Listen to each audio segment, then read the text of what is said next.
ಇದು ಚಿಕ್ಕನಾಯಕನಹಳ್ಳಿಯ ಪುರಸಭೆ ಆಡಳಿತದ ಅಮಾನವೀಯ ವರ್ತನೆ. ಜೋಗಿಹಳ್ಳಿಯಲ್ಲಿ ಮಗುವಿನ ಮೇಲೆ ನಾಯಿ ದಾಳಿ ಮಾಡಿದಾಗ ಎಚ್ಚೆತ್ತುಕೊಂಡ ಉಪವಿಭಾಗಾಧಿಕಾರಿಗಳು ತಕ್ಷಣವೇ ನಾಯಿಗಳಿಗೆ ಲಸಿಕೆ ಹಾಕುವ ಕೆಲಸಕ್ಕೆ ಚಾಲನೆ ನೀಡಿದರು. ಅಧಿಕಾರಿಗಳ ಈ ನಿರ್ಧಾರವನ್ನು ಜನ ಸ್ವಾಗತಿಸಿದರು. ಆದರೆ ಈ ಅಭಿಯಾನದ ಹೆಸರಿನಲ್ಲಿ ಪುರಸಭೆ ಮಾಡಿದ್ದು ಏನೂ ಗೊತ್ತಾ? ಪೌರ ಕಾರ್ಮಿಕರ ಪ್ರಾಣದ ಜೊತೆ ಆಟ. ನಾಯಿಗಳಿಗೆ ವ್ಯಾಕ್ಸಿನ್ ಹಾಕಲು ಯಾವುದೇ ಮುಂಜಾಗ್ರತೆ ಇಲ್ಲ. ಕಾರ್ಮಿಕರಿಗೆ ಯಾವುದೇ ಸುರಕ್ಷತಾ ಸಾಧನಗಳಿಲ್ಲ. ಕೊನೆಗೆ ಆ ಪೌರ ಕಾರ್ಮಿಕನಿಗೆ ನಾಯಿ ಕಚ್ಚೇ ಬಿಟ್ಟಿತು. ಅಧಿಕಾರಿಗಳೇ, ನಾಯಿ ಹಿಡಿಯುವ ಮುನ್ನ ಪೌರ ಕಾರ್ಮಿಕರಿಗೆ ವ್ಯಾಕ್ಸಿನ್ ಹಾಕಿಸಬೇಕೆಂಬ ಸಾಮಾನ್ಯ ಜ್ಞಾನ ನಿಮಗಿಲ್ಲವೇ? ಪೌರ ಕಾರ್ಮಿಕರು ನಿಮ್ಮ ಕಣ್ಣಿಗೆ ಕೇವಲ ಉಪಕರಣಗಳಾಗಿ ಕಾಣಿಸುತ್ತಿದ್ದಾರಾ? ಅವರ ಜೀವಕ್ಕೆ ಬೆಲೆ ಇಲ್ವಾ? ಈಗ ಪೌರ ಕಾರ್ಮಿಕನ ಆರೋಗ್ಯಕ್ಕೆ ಯಾರು ಹೊಣೆ? ದಲಿತ ಮುಖಂಡರು ಆಕ್ರೋಶ ವ್ಯಕ್ತಪಡಿಸುತ್ತಿದ್ದಾರೆ. ಸಾರ್ವಜನಿಕರು ಪ್ರಶ್ನಿಸುತ್ತಿದ್ದಾರೆ. ಪೌರ ಕಾರ್ಮಿಕರನ್ನೇ ಕಡೆಗಣಿಸುವ ಈ ಪುರಸಭೆ ಆಡಳಿತಕ್ಕೆ ನಾಚಿಕೆಯಾಗಬೇಕು. ಇನ್ನಾದರೂ ಎಚ್ಚೆತ್ತುಕೊಳ್ಳಿ. ಪೌರ ಕಾರ್ಮಿಕರಿಗೆ ಮೊದಲು ಸುರಕ್ಷತೆ ಕೊಡಿ, ಆಮೇಲೆ ಕೆಲಸ ಮಾಡಿಸಿ. ಇಲ್ಲವಾದರೆ ಮುಂದಾಗುವ ಅನಾಹುತಗಳಿಗೆ ನೀವೇ ನೇರ ಹೊಣೆಗಾರರಾಗುತ್ತೀರಿ. ಅವನು ಮತ್ತೆ ಕೆಲ್ಸಕ್ಕೆ ಬಂದವನೇ.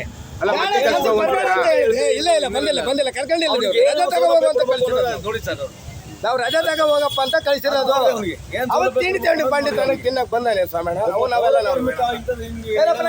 ಪೌರ ಕಾರ್ಮಿಕರು ಬಳಸ್ಕೊಂಡು ನಾಯಿ ಹಿಡಿಬೇಡಿ ಅಂತೇನು ನಾಯಿ ಹಿಡೀರಿ ಅಂತೇನು ಹೇಳಿಲ್ಲ. ಯಾವುದೇ ಆದೇಶ ಇಲ್ಲ. ಹೇಳ್ತೀನಿ ಕೇಳಿ, ಸರ್ಕಾರದ ಇದರಿಂದ ಯಾವುದೂ ಆದೇಶ ಇಲ್ಲ. ಆ್ಯಕ್ಚುಲಿ ಪೌರ ಕಾರ್ಮಿಕರು ಬಳಸ್ಕೊಂಡು ನಾಯಿ ಹಿಡಿಯೋದು ತಪ್ಪು. ಅದಕ್ಕೆ ಅಂತಲೇ ಒಂದು ಟೀಮ್ ಬರುತ್ತೆ, ಅವ್ರನ್ನ ಕರೆಸಿ ಹಿಡಿಬೇಕು. ನೀವು ಯಾರೂ ಹೋಗಂಗಿಲ್ಲ. ಆದರೂ ನೀವು ಯಾಕೆ ಹೋಗಿ ಈ ಥರ ತೊಂದರೆ ಸಿಗಾಕತ್ತೀರಾ? ಅದನ್ನ ನೀವು ಕೇಳ್ಬೇಕು ತಾನೆ.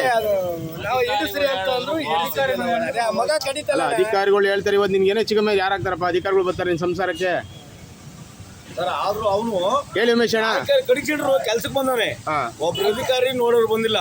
ಒಬ್ರು ಮೇಸ್ರಿಗಳು ಯಾರು ಏನಪ್ಪ ಏನ್ ಟ್ರೀಟ್ಮೆಂಟ್ ಮಾಡಿ ಅಂತ ಕೇಳಲ್ಲ ಬಂದಿಲ್ಲ. ಯಾಕಂದ್ರೆ ಅವ್ನ ಹೆಂಡತಿ ಮಕ್ಕಳಿಗೆ ಅವನೇ ಜವಾಬ್ದಾರರು. ಯಾರು ಬಂದಿಲ್ಲ ಸರ್. ನಾವೇ ಹೋಗಿದ್ದು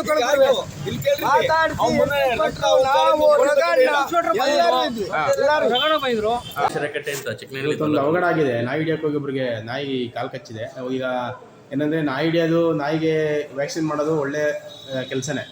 ಬಟ್ ಈ ಥರ ಅವಘಡ ಆದಾಗ ಏನು ಕ್ರಮ ತಗೊಂಡಿರ್ತಾರೆ ಅಧಿಕಾರಿಗಳು? ನೇರ ಹೊಣೆ ಪರಿಸರ ಇಂಜಿನಿಯರ್ ಮತ್ತು ಹೆಲ್ತ್ ಇನ್ಸ್ಪೆಕ್ಟರ್ ಆಗಿರ್ತಾರೆ. ಯಾಕೆಂದರೆ ಹೆಲ್ತ್ ಇನ್ಸ್ಪೆಕ್ಟರ್ ಪರಿಸರ ಇಂಜಿನಿಯರ್ ನೇರ ಹೊಣೆ ಇದಕ್ಕೆ. ಇದರಲ್ಲಿ ಅವ್ರದ್ದೇ ಜವಾಬ್ದಾರಿ ಇರುತ್ತೆ. ಬೆಳಗ್ಗೆಯಿಂದ ಸಂಜೆ ತನಕಲ್ಲೂ ಪೌರ ಕಾರ್ಮಿಕರನ್ನ ಕೆಲಸ ಮಾಡೋ ಜವಾಬ್ದಾರಿ ಹೆಲ್ತ್ ಇನ್ಸ್ಪೆಕ್ಟರ್ದು ಇರುತ್ತೆ. ಹೆಲ್ತ್ ಇನ್ಸ್ಪೆಕ್ಟ್ರು ಅವರ ಏನು ಬೇಜವಾಬ್ದಾರಿತನದಿಂದ ಈ ಥರ ಎಲ್ಲ ಆಗಿದೆ. ಇದೊಂದೇ ಅಲ್ಲ, ಇಡೀ ಪೌರ ಕಾರ್ಮಿಕರಿಗೆ ಬೇಜವಾಬ್ದಾರಿ ಆಗ್ತಾ ಇರೋದು ಹೆಲ್ತ್ ಇನ್ಸ್ಪೆಕ್ಟರ್ ಇದ್ದಾರೆ. ಆ ಹೆಲ್ತ್ ಇನ್ಸ್ಪೆಕ್ಟ್ರು ಅವ್ರ ಟ್ರೀಟ್ಮೆಂಟ್ ಕೊಡಿಸ್ಬೇಕು, ಇಲ್ಲ ಹೆಲ್ತ್ ಇನ್ಸ್ಪೆಕ್ಟ್ರನ್ನ ಅಮಾನತು ಕಳಿಸ್ಬೇಕು. ಆ್ಯಕ್ಚುಲಿ ಪೌರ ಕಾರ್ಮಿಕರನ್ನ ನಾಯಿ ಹಿಡಿಯೋಕ್ಕೆ ಬಳಸಂಗಿಲ್ಲ. ಆದರೆ ಇವರು ಪೌರ ಕಾರ್ಮಿಕರಲ್ಲಿ ಎಲ್ಲ ಕೆಲಸ ಮಾಡಿಸ್ತಾರೆ. ಅವರು ಪ್ರತಿಯೊಂದು ಕೆಲಸನೂ ಪೌರ ಕಾರ್ಮಿಕರಿಗೆ ಮಾಡಿದ್ರೆ ಇವರು ಏನು ಕತೆ ಇದು ಅಂತ. ಈಗ ಅವನಿಗೆ ಜವಾಬ್ದಾರಿ ಯಾರು? ಅವನ ಹೆಂಡತಿ ಮಕ್ಕಳಿಗೆ ಆದರೂ ಅವ್ರಿಗೆ ರಜನ ಕೊಟ್ಟದಾಗೆ ಕೆಲಸ ಮಾಡಿಸ್ತಾ ಇದ್ದಾರೆ. ಇದು ದೊಡ್ಡ ಅಲ್ಲ. ಈಗ ಏನೇ ವಿಷಯ ಅಂತಂದ್ರೆ, ಈಗ ನೋಡಿ, ಅವರು ನಾಯಿ ಹಿಡಿಯೋಕೆ ಕರ್ಕೊಂಡು ಹೋಗ್ತಾರಲ್ಲ, ಅವ್ರಿಗೆ ಮುಂಚೆನೆ ಒಂದು ಪ್ರಿಕಾಷನರಿ ಒಂದು ಇಂಜೆಕ್ಷನ್ ಎಲ್ಲ ಹಾಕ್ಸ್ಬೇಕಲ್ವ? ಅದು ಪೌರ ಕಾರ್ಮಿಕರಿಗೆ ಕೆಲಸ ಮಾಡ್ಸಕ್ಕೆ ಮಾತ್ರ ಬೇಕಾಗಿದೆ. ಇವರ ಕೆಲಸ ಮಾಡ್ಸಕ್ಕೆ, ಏಲ್ ಬಾಯ್ಸಕ್ಕೆ, ಅವ್ರ ಚರಂಡಿ ಬಾಯ್ಸಕ್ಕೆ, ಇವ್ರು ಚಿಕ್ಕ ತೊಳೆಯಕ್ಕೆ ಅಷ್ಟೇ ಮಾತ್ರ ಪೌರ ಕಾರ್ಮಿಕರು ಬೇಕಾಯ್ತು ಬಿಟ್ರೆ ಅವ್ರ ಹೆಲ್ತ್ ಆಗಲಿ, ಅವ್ರ ಊಟ ಆಗಲಿ, ಅವ್ರ ವಸತಿ ಆಗಲಿ, ಅವ್ರಿಗೆ ಬಟ್ಟೆ ಆಗಲಿ, ಶೂ ಆಗಲಿ ಯಾವುದೂ ಬೇಕಾಗಿಲ್ಲ. ಯಾಕೆಂದ್ರೆ ಕೆಳಜಾತಿ ಅಲ್ವಾ ಇವರೆಲ್ಲ? ಮೇಲ್ಜಾತಿ ಇದ್ದಾರೆ ಇವರೆಲ್ಲ, ಅವ್ರು ಕೆಳಜಾತಿ ಮಕ್ಕಳಲ್ವಾ, ಹಂಗಾಗಿ ಉಪಯೋಗಿಸ್ಕೊತಾರೆ. ಈ ದೇಶ ಸ್ಥಿತಿನೇ ಆಗಿದೆ. ಹಂಗಾಗಿ ಇದಕ್ಕೆ ನೇರ ಹೊಣೆ ಹೆಲ್ತ್ ಇನ್ಸ್ಪೆಕ್ಟ್ರೇ ಹೊರತು ಯಾರು ಅಲ್ಲ. ಇನ್ಸ್ಪೆಕ್ಟರ್ ಬಂದಿರೋ ಚಿಕಿತ್ಸೆ ಕೊಡ್ತಾರೆ. ಯಾರು ಇನ್ಸ್ಪೆಕ್ಟರ್ ಬಂದಿದ್ದಾರೆ? ನರಸಿಂಹಮೂರ್ತಿ ಬಂದಿದ್ರಾ? ಚಿಕಿತ್ಸೆ ಕೊಡ್ತಾರೆ. ಮುಂದಿಂದು ಅದು ಚಿಕಿತ್ಸೆ ಕೊಡ್ತೀವಿ ಅಂತ ಹೇಳೋರು. ಅಲ್ಲ, ಈಗ ಮುಂಚೆ ಈ ನಾಯಿ ಹಿಡಿಯೋಕ್ಕಿಂತ ಮುಂಚೆ ಏನಾರು ಅವ್ರಿಗೆ ಇಂಜೆಕ್ಷನ್ ಕೊಟ್ಟಿದ್ದೀರಾ? ಪ್ರಿಕಾಷನ್ ಏನೇನು ಕೊಟ್ಟಿಲ್ಲ ಅಲ್ಲ? ಈಗ ಮುಂಚೆ ನಿಮಗೆ ಫಸ್ಟ್ ಸೇಫ್ಟಿ ಮಾಡ್ಕೋಬೇಕಲ್ವಾ? ನಿಮಗೆ ಶೂ, ಗ್ಲೌಸು